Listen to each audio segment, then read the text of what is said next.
ഒരമ്മായിമ്മയും 2 മരുമക്കളുമുള്ള വീട്ടിൽ അമ്മായിമ്മ വീട്ടിൻ്റെ അടുക്കളയിൽ വീട്ടുജോലിയിൽ നിറഞ്ഞു നിൽക്കുന്ന മരുമകളെ പ്രയാസപ്പെടുത്തേണ്ടെന്നോ പറഞ്ഞു വീട്ടുമുറ്റത്ത് പത്രം വായിച്ചിരിക്കുന്ന മരുമകളെ വിളിച്ച് മുരിങ്ങയുടെ ഇല ശരിയാക്കാൻ വേണ്ടി പറഞ്ഞു. അപ്പോഴേക്ക് ആ മരുമകൾ അടുക്കളയിൽ പോയി മുരിങ്ങൻ്റെ ഇല പറിച്ച് ശരിയാക്കുമ്പോൾ കണ്ടോ, ആ തള്ളക്ക് ഞാൻ ചെയ്തൊന്നും പറ്റൂല, എല്ലാം കുറ്റം. ഈ ഉമ്മയാവട്ടെ ആ മരുമകൾ വീട്ടിൻ്റെ ഉള്ളിൽ അടുക്കള ജോലികൾക്കിടയിൽ കുറേ പ്രയാസമായിരിക്കുമെന്ന് കരുതി പറഞ്ഞതാണ്.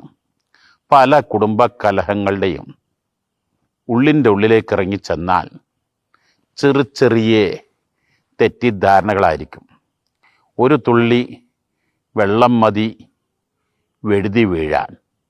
ചെറിയ തെറ്റിദ്ധാരണകൾ മതി വലിയ പ്രത്യാഘാതങ്ങൾ സൃഷ്ടിക്കാൻ.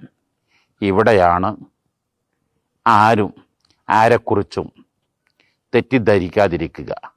മഹാനായ ജഅഫർ സാദിഖ് റളിയല്ലാഹു അൻഹു അഷ്റഫുൽ ഖൽഖ് സ്വല്ലല്ലാഹു അലൈഹി വസല്ലം തങ്ങളുടെ നേരെ മകനാകുന്ന സയ്യിദ് ശബാബി അഹ്ൽ ജന്ന സയ്യിദ്നാ ഹുസൈൻ റളിയല്ലാഹു അൻഹുവിൻ്റെ മകനാകുന്ന അലി സൈനുൽ ആബിദീൻ റളിയല്ലാഹു അൻഹുവിൻ്റെ മകൻ മുഹമ്മദുൽ ബാക്കിർ റളിയല്ലാഹു അൻഹു, അവരുടെ മകൻ ജഅഫർ സാദിഖ് റളിയല്ലാഹു അൻഹു 4ാമത്തെ പേരമകനാണ്. പറഞ്ഞൊരു വാക്കോർക്കുക, നിൻ്റെ സഹോദരിൽ നിന്ന് നിനക്കിഷ്ടമില്ലാത്ത വാക്കുകളോ പ്രവർത്തനങ്ങളോ ബോധ്യപ്പെട്ടാൽ നീ അതിന് 1 തൊട്ട് 70 കാരണങ്ങൾ, അത് ഉദാഹരണത്തിന് എന്നെ എൻ്റെ സുഹൃത്ത് കല്യാണത്തിന് വിളിച്ചില്ലെങ്കിൽ അദ്ദേഹം എന്നെ പ്രയാസപ്പെടുത്തണമെന്ന് കരുതിയേക്കാം. അങ്ങനെ ഓരോന്ന് കണ്ടെത്തി 70 വരെ കാരണങ്ങൾ.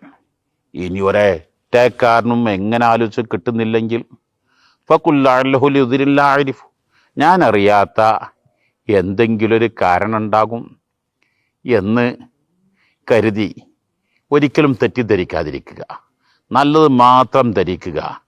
എന്നാൽ കുറേ പ്രശ്നങ്ങൾ നമ്മുടെ കുടുംബത്തിൽ നിന്ന് മാറ്റിയെടുക്കാൻ കഴിയും.